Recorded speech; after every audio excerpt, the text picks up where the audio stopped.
జై శ్రీరామ్, అందరికీ నమస్కారం. వెల్కమ్ టు న్యూస్ అఖండ. నేను మీ కస్తూరి శ్రీధర్.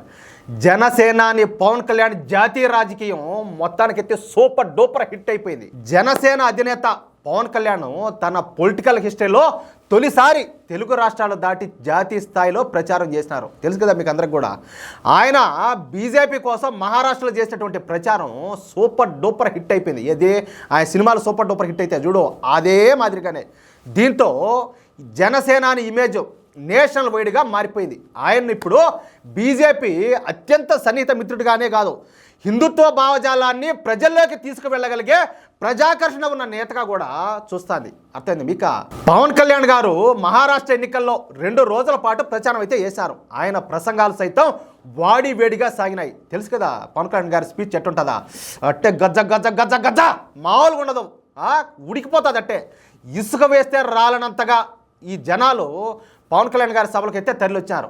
పవన్ మరాఠీలో మాట్లాడుతా తనదైన శైలిలో ఆవేశపూరిత ప్రసంగాలు చేస్తా అక్కడ ఉన్న వాళ్ళందరినీ కూడా విశేషంగా ఆకట్టుకున్నారు. చెప్పాలంటే ఈయన మాటల్లో అక్కడ ఉన్నటువంటి మరాఠీ ప్రజలు ఒక బాల్ ఠాకరే గారిని చూసుకున్నారనడంలో ఏ మాత్రం కూడా ఆశ్చర్యం లేదు. ఆ విధంగా మాట్లాడినాడు. అదేవిధంగా పవన్ కళ్యాణ్ రోడ్ షోలతో పాటు అనేక బహిరంగ సభలు కూడా నిర్వహించారు. ఆయన సభలకు జనాలు అయితే పోటీ తిప్పినారు.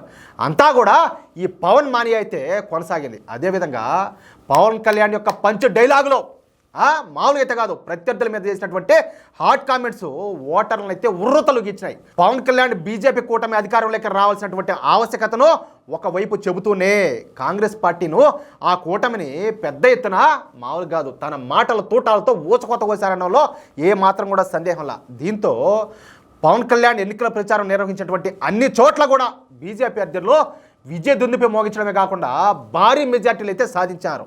ప్రధాని నరేంద్ర మోడీ గారు పవన్ని తుఫాన్గా పేర్కొన్న విషయం మీకు అందరికి కూడా తెలిసే ఉంటుంది. ఎందుకంటే గతంలో ఈ న్యూస్ కూడా పెద్ద ఎత్తున దేశవ్యాప్తంగా వైరల్ అయింది.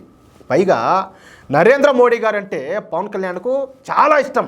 పవన్ కళ్యాణ్ అంటే మోడీకి ఎనలేని అభిమానం. దాంతో పవన్ జాతీయ జైత్యయాత్ర మహారాష్ట్ర నుంచే స్టార్ట్ అయిందని చెప్పి ముందు పవన్ కళ్యాణ్ జాతీయ స్థాయిలో ఏ విధంగా ఎదుగుతారు అన్నదే ఇంకా మనం వేచి చూడాలా.